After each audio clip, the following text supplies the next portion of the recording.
capítulo 17, versículo 8. Diz assim: a besta que viste foi, e já não é, e há de subir do abismo, e irá à perdição.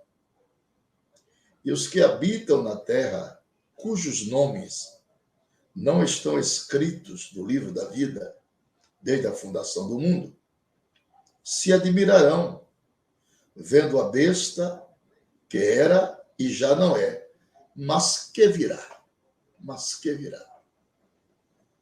Meus irmãos, aqui nós sabemos, né, por estudos, pesquisas, devoção a Deus em oração,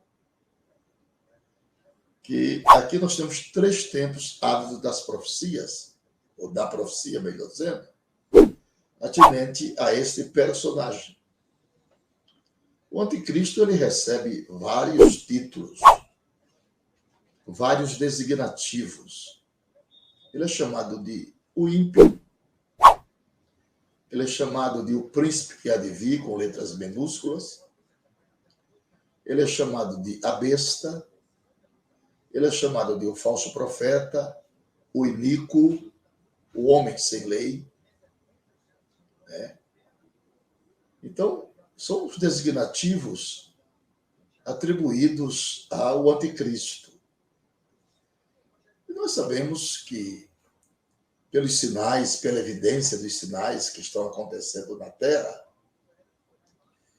que este personagem pode até já existir no mundo palpável, no mundo real, no mundo físico. Ele pode até já existir.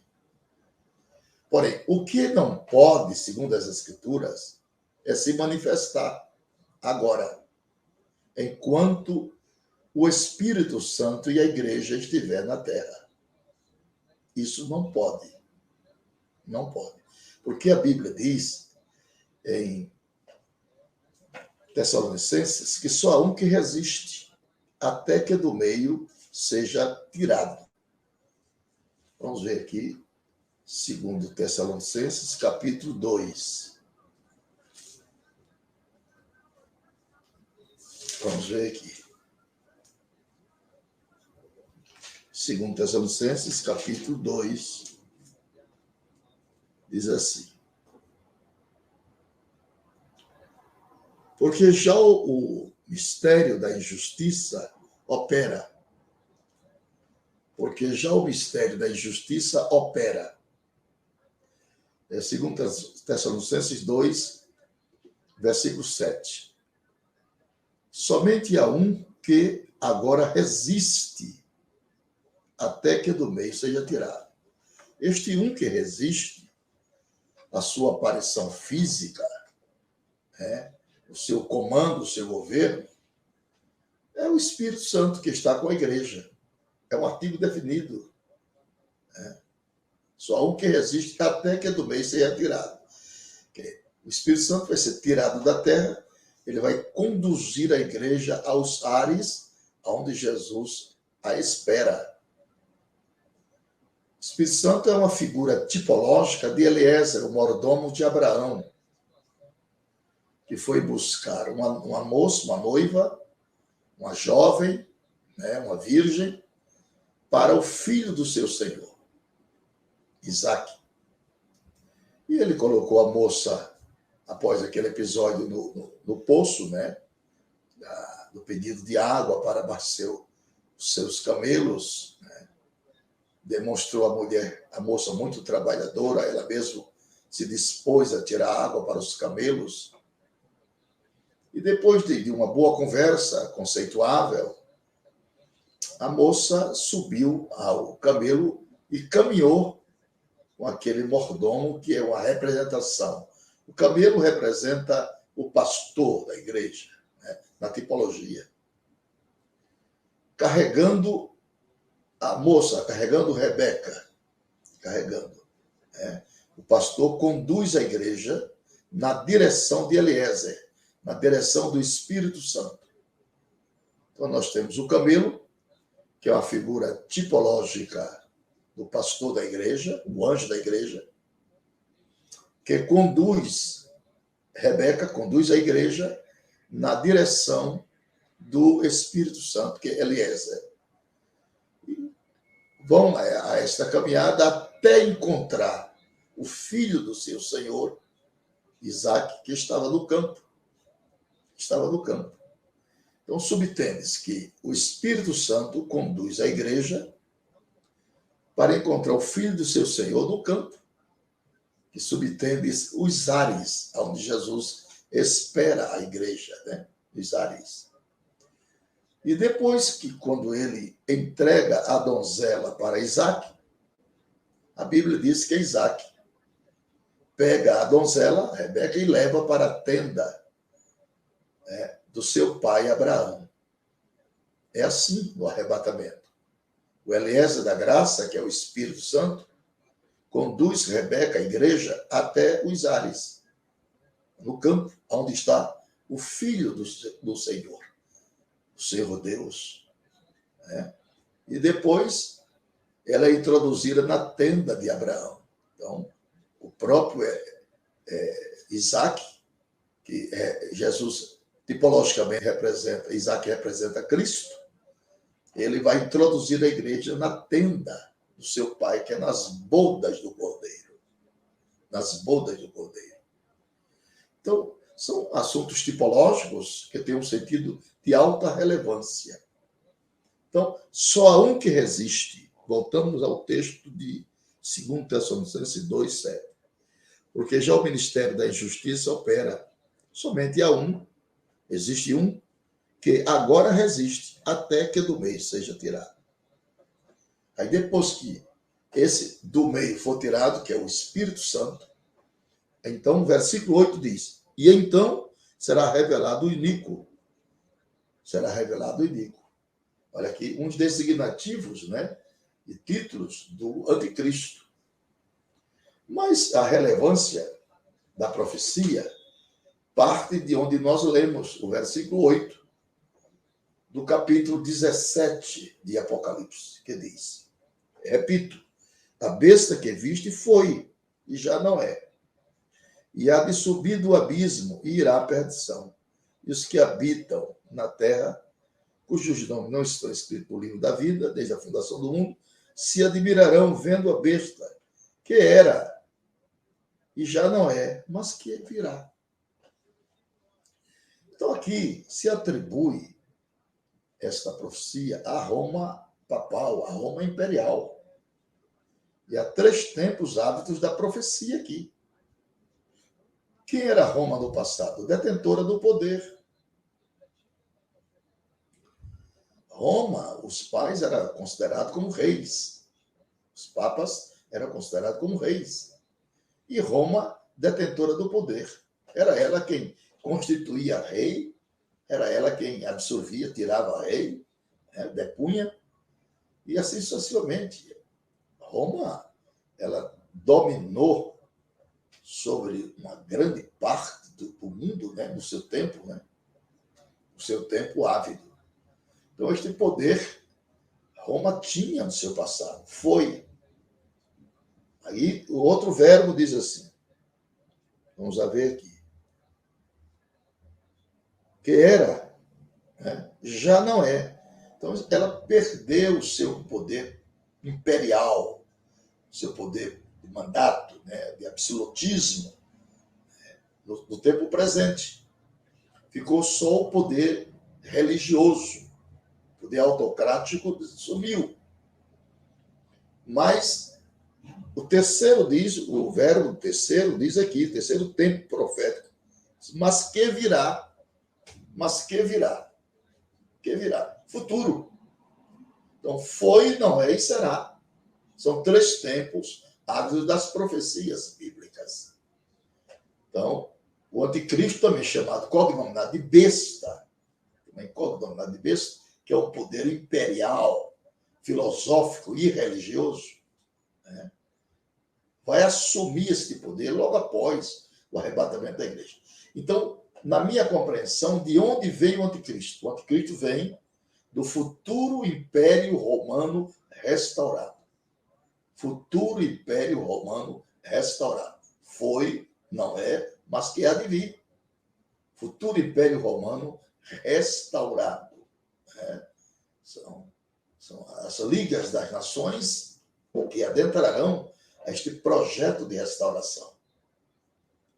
Então, minha gente, o anticristo, o seu espírito, obviamente, já está na Terra. O seu espírito, obviamente, já está na Terra, claro.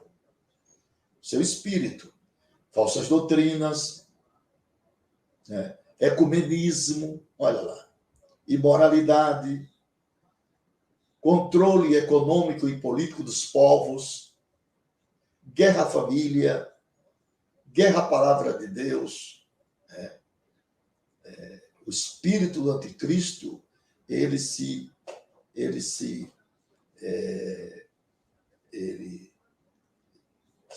defronta com a palavra de Deus, ele não quer que a palavra de Deus seja pregada com legitimidade. Ele se opõe à pregação do evangelho genuíno, do evangelho verdadeiro. Então, isso aí é a manifestação do espírito do anticristo. Não é da pessoa do anticristo. É do espírito do anticristo. Que a pessoa do anticristo vai aparecer sim, mas logo após o arrebatamento da igreja. Só há um que resiste até que do meio seja tirado. Então, muitas pessoas cognominam que o anticristo vai ser um islâmico, outro vai ser um gentio, outro vai ser um judeu. Bom, eu creio que ele virá deste Império Romano restaurado. Ele pode vir do leste europeu, do centro-oeste europeu. Agora, eu creio também, tirar os comentários, né? Eu creio também que o anticristo, ele, de maneira muito dramática, desativar.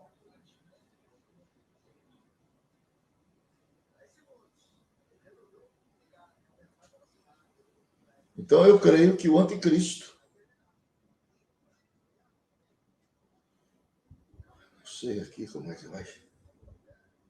Comentários desativados. Muito bem. Então, meus queridos e amados irmãos, após o arrebatamento da igreja, a sua ação será plena. Sua ação será plena, né? Sua ação será plena. Então, nós estamos vendo os pormenores das profecias, né, acontecendo. Agora, na minha compreensão, como eu estava falando,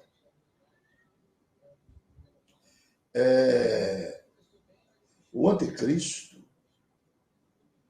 ele, na minha compreensão, ele será um judeu ateu. Pode vir de qualquer parte do leste europeu, deste futuro Império Romano restaurado.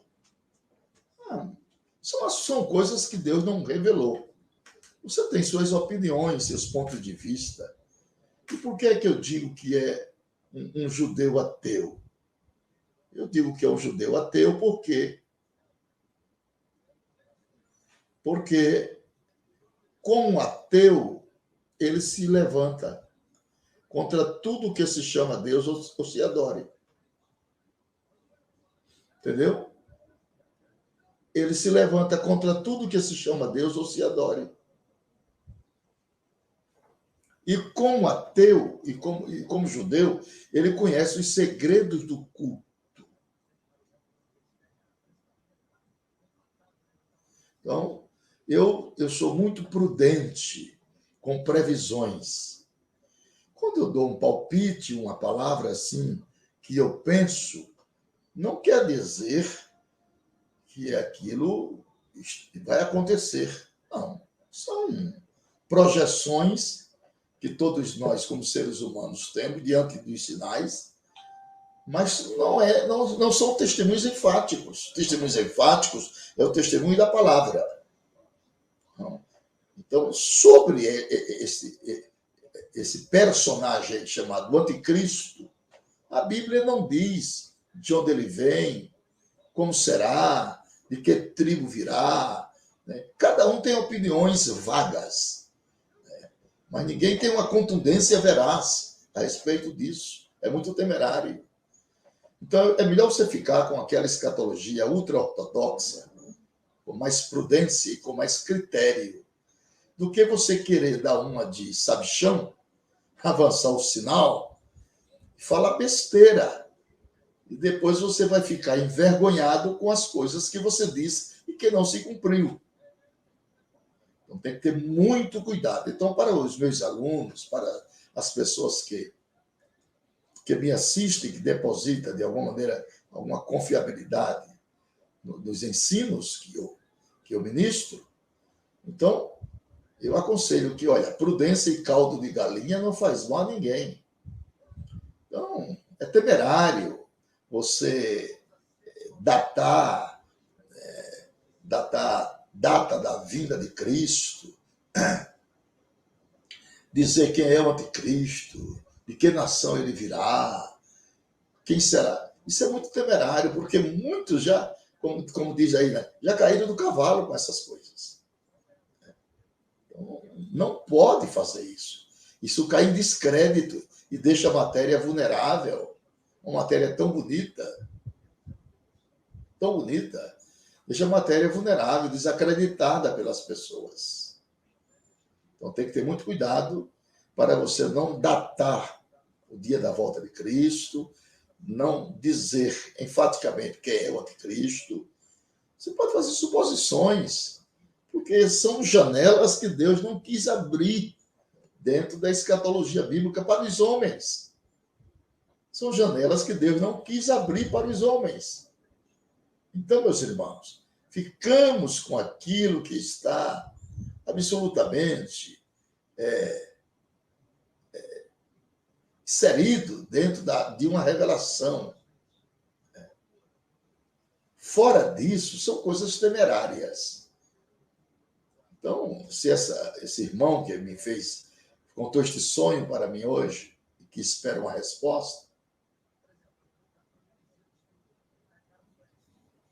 então, cada um tem suas opiniões, ninguém é detentor da verdade, ninguém está aqui para... Eu não estou aqui como detentor da verdade, né, da revelação, não. Afinal de contas, os meus conhecimentos são muito limitados, muito limitados. Eu estudo este assunto há 53 anos, vai fazer 54, mas continuo com os meus limites humanos. Mesmo pesquisando, ouvindo homens abalizados, né? Homens experimentados em várias partes deste mundo, já tive ouvindo grandes ensinadores, mas eu continuo como um aluno, um eterno aprendiz. E tenho muito cuidado para não ficar desacreditado naquilo que eu falo. Existem as coisas que com clarividência estão reveladas. Você abre a palavra, que a Bíblia se interpreta com a própria Bíblia, mas existem outros assuntos que você apenas coloca as opiniões próprias, né? E não dá um taxativo de exatidão naquilo que não foi revelado. Você tem as suas opiniões, pontos de vista, né? Mas não quer dizer com isso que sejam enfáticos essas coisas. As coisas enfáticas, reais e absolutas, são aquelas que estão dentro da palavra. Fora da palavra, são coisas extras bíblicas, são coisas, e muitas vezes, antibíblicas. Não é bíblica. Então, o que nos interessa é aquilo que é bíblico. O que é extra bíblico não ofende a ninguém, mas também não traz nenhuma edificação concreta para as pessoas. Então, tenhamos cuidado, muito cuidado nisso. Eu particularmente creio, que o anticristo virá do Império Romano restaurado por causa deste processo aqui, desses 3 tempos ávidos das profecias. Eu vou ler novamente. A besta que viste, que é um dos títulos do anticristo, foi e já não é. E há de subir do abismo. Essa besta aqui, João se refere àqueles 10 Césares, né? Aqueles imperadores cruéis, que é uma tipologia bíblica do anticristo, né? 10 imperadores cruéis, que é um tipo perfeito do anticristo, né? A besta que viste, né, já não é. E há de subir do abismo, e irá à perdição. Isso que habitam na terra, cujo nome não está escrito no livro da vida, desde a fundação do mundo, se admirarão vendo a besta que era e já não é, mas que virá. Que virá.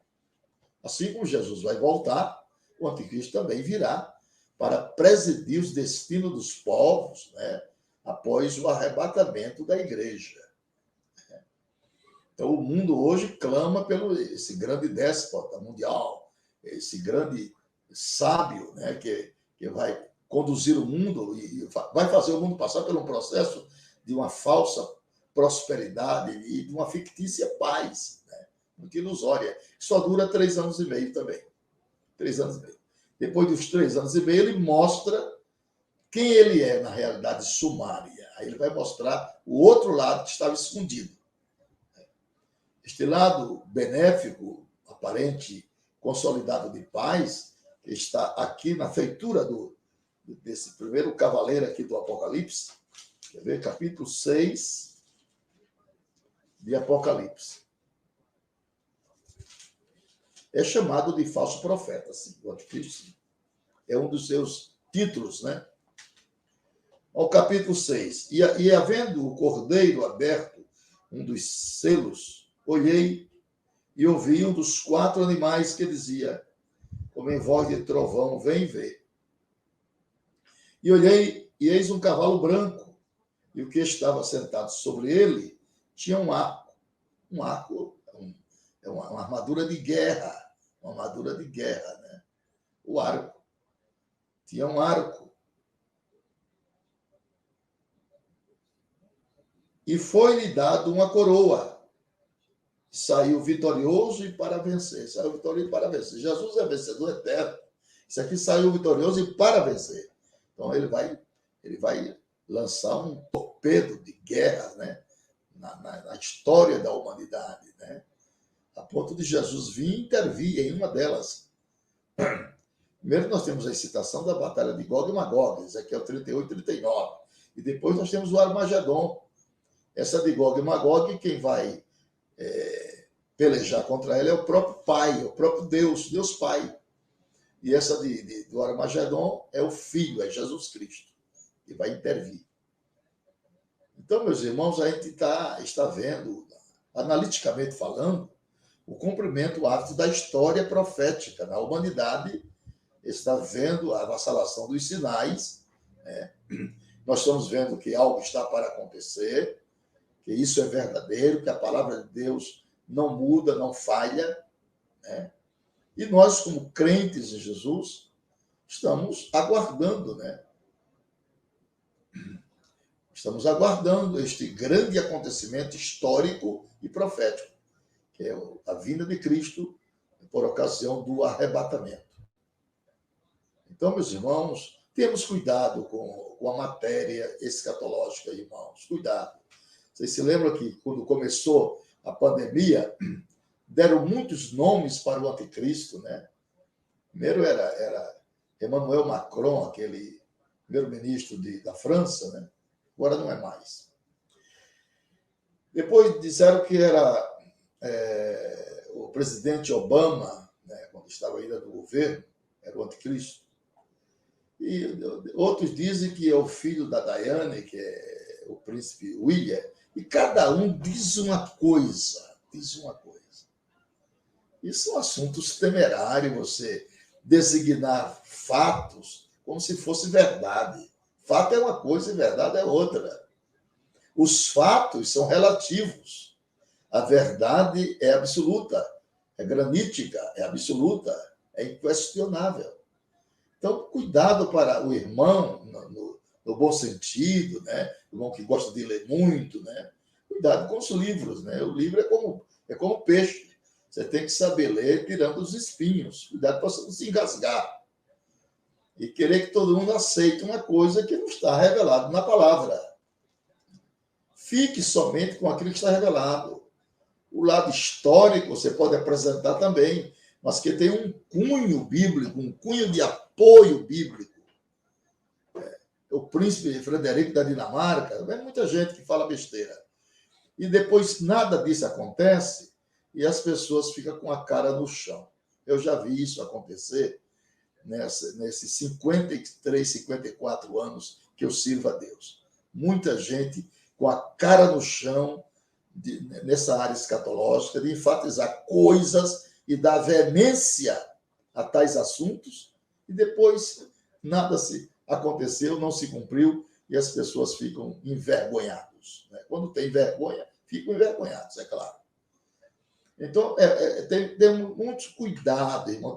Tenha critério, tenha prudência, tenha paciência. E fique com aquilo que foi revelado, que aquilo que foi revelado, ele traz doçura na alma, ele alegra teu espírito, ele traz paz no teu coração, ele traz convicções nas suas emoções. Né? Tudo aquilo que foi revelado é maravilhoso, é extraordinário. Ele traz uma quietude no teu peito, no teu ser, né? Todo o seu ser fica edificado, fica feliz, contente, né? E muitas vezes vamos até as lágrimas, né? Porque houve revelação do texto. E quando não há revelação, há embaraço, aí há contenda, há confusões, né? Tem pessoas que vai discutir a Bíblia, falar a Bíblia, eles brigam, vão até a via de fatos. Né?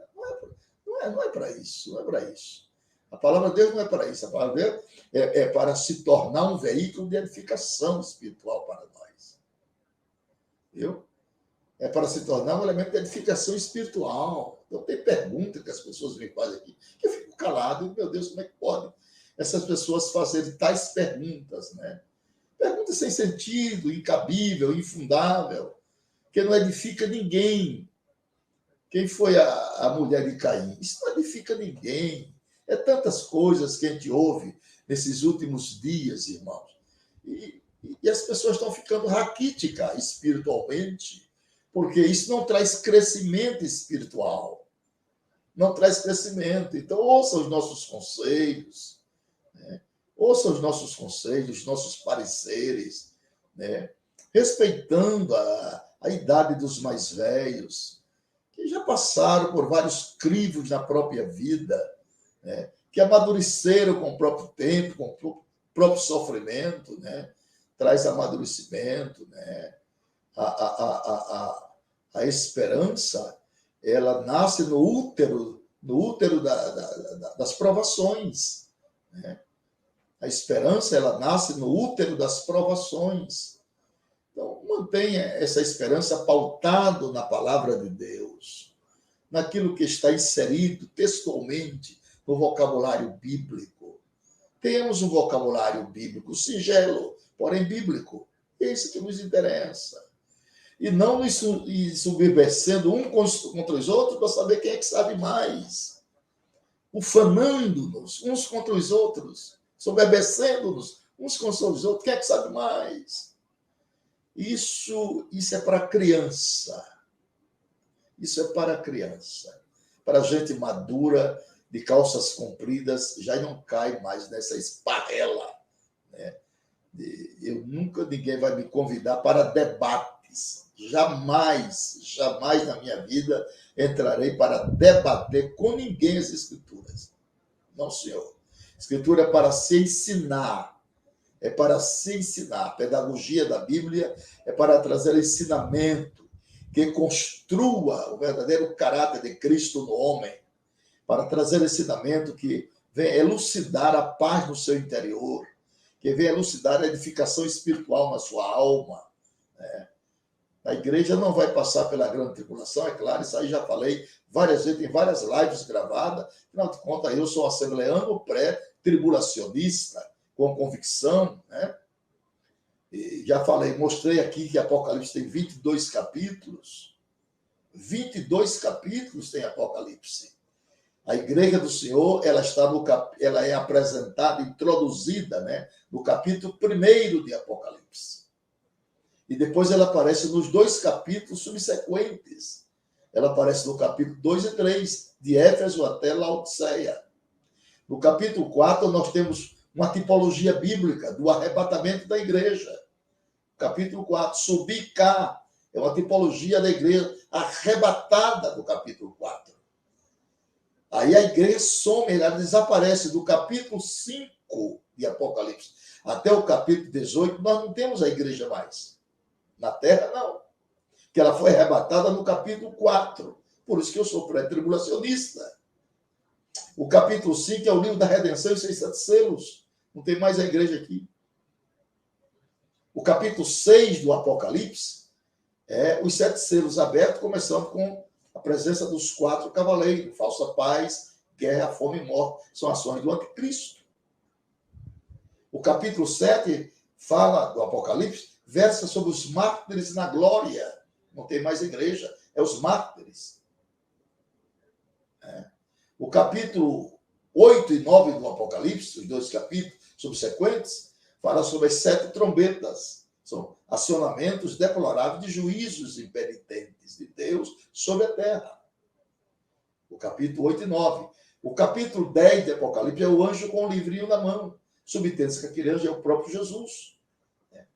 Ele se personifica no anjo do Senhor, com um pé na terra e outro no mar. Do Senhor e a terra é a sua plenitude. O irmão está me entendendo, né? Estou discorrendo sobre os livros do Apocalipse. O capítulo 11 do Apocalipse é as 2 testemunhas, que ninguém sabe quem são. É outro departamento bíblico que está fechado, amigo.